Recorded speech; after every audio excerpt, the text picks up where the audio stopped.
Hey, hi, hello, it's Cleverly Jones and welcome to my channel.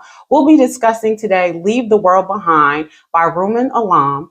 The audiobook that I listened to was narrated by Marin Ireland.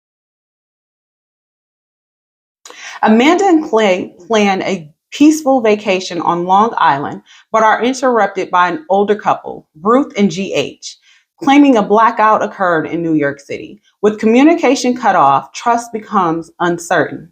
The story unfolds as the two families navigate the mysterious events, questioning the safety of their vacation home and each other.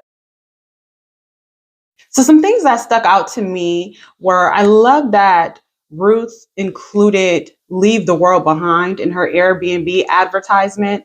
The place that they rented was very cut off, very desolate, remote.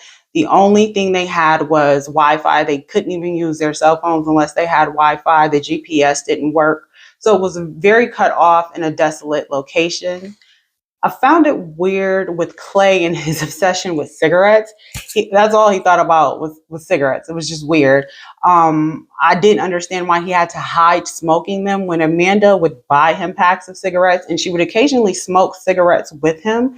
So I do understand that cigarettes meant to him taking risks because typically he wouldn't take different risks, but in his mind, he was being a risk taker by smoking cigarettes because they're so harmful. But I didn't really see why they placed so much emphasis on this in the book. I did like the biases that the author uncovered with each character. He basically went through how each of them had certain biases against each other, but they were able to acknowledge the bias.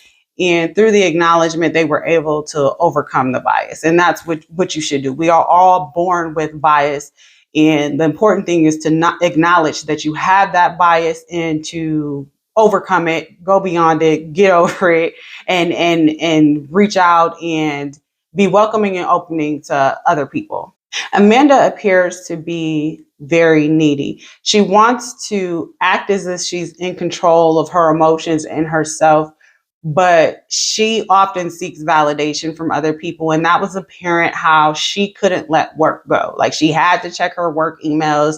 She felt great as the emails were piling in, where most of us would be like, why are they still emailing me? They know I'm on vacation. That wasn't the way Amanda saw it. Amanda thought like, hey, this makes me feel great. People need me. Even when I'm not in the office, they're thinking of me. So this gave her some sort of validation. Clay, to me, her husband, was really aloof.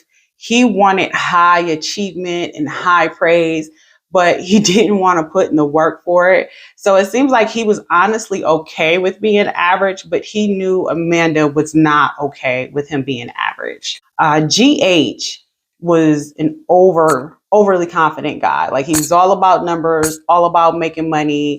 He was very logical. Seemed like he was a very hard worker and believed through hard work that you could achieve anything. Ruth, who was his wife, she was very tightly wound. At one point, she mentioned she was tired of being GH's co-star. You can tell that Ruth wanted to sometimes lose control and to be allowed, the space to lose control. I feel like a lot of us feel that way sometimes. I know I can feel that way sometimes where I have to do everything correctly. I'm not allowed to fail. I'm not allowed to be a slacker. I'm not allowed to do this. I need to do everything correctly so I can support, others. And I feel like that's how Ruth felt. And she wanted, throughout the book, I feel like she wanted to have permission to actually lose control. She wanted someone to come and support her and help her through this time instead of her always, coming through, calming people down and helping them. And this was in contrast to Amanda. Amanda was in full panic mode. She looked at GH and Ruth for guidance. She actually was pummeling Ruth at one point with a whole bunch of questions, asking Ruth, what should I do? Should we do this? Should we do that? And Ruth had to back her up and say, hey, I'm going through it too, just like you're going through it. I'm not sure, what we should do in this situation. So this book had a bit of the magical Negro trope where GH and Ruth actually provide guidance to Amanda and Clay and help them get through this situation. Archie was Amanda and Clay's son. He wasn't that notable, although in the book, once he hears the sound, he does lose teeth and he becomes very sick, but he wasn't that notable.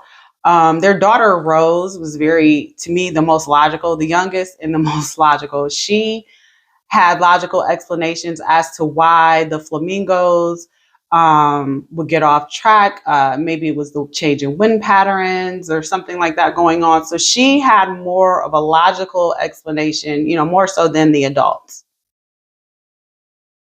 So this book covers memorable, scary moments that happened in New York, like the blackouts, 9/11, Hurricane Sandy hitting New Jersey. And I like that aspect of the book.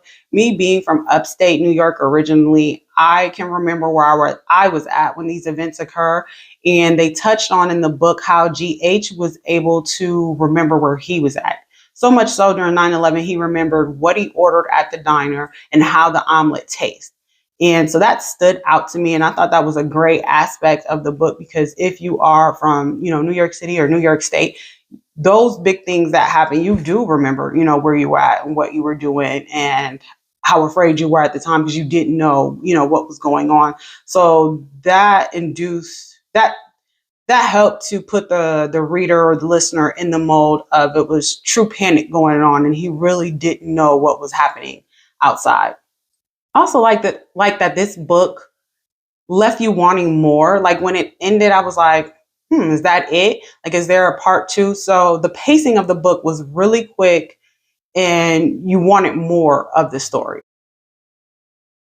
Some bad parts of the book was the narrator was very monotone. Her voice didn't have a lot of variation or inflection between the different characters, which makes this book very difficult to listen to if you're multitasking. And I can speak to that because I'm also very monotone. Sometimes I don't have a lot of inflection in my voice, but I'm also not narrating a book. So if you're a book narrator, it's kind of important if you want the reader or listener to do something else, that there is a bit of inflection or a change of your voice, even if it's just slightly, so you know that the characters change. That was lacking in this book. I also dislike the ending of the book because, again, it just drops off. It leaves the listener to come up with their own ending, because you don't know what happened with Amanda and Clay. You don't know what happened with GH. You don't know if Archie ever made it to the hospital. There's so many things that you don't know. You don't even know if there was a real phenomenon or if something happened. They don't tell you what the event is or why the animals are off course. You don't get any of that information. So the listener is left to come up with their own ideas as to what happened. So is this audiobook worth a listen? I would say no. I would say because there is no variation between the different characters, this audiobook requires your full attention in order to grasp the story. Now, if you're just doing something simple like cooking or maybe cleaning, cool. But if you're like working and trying to listen to this book or have a whole lot going on in your background, no. So for that reason, I would recommend you actually pick up the book and read it. If you're going to devote so much time to doing one thing, you should just pick up the book and read it in lieu of listening to the audio. So that was my review for Leave the World Behind. Netflix will be dropping a movie this Friday, I believe, and I will be doing a comparison between the book and the movie.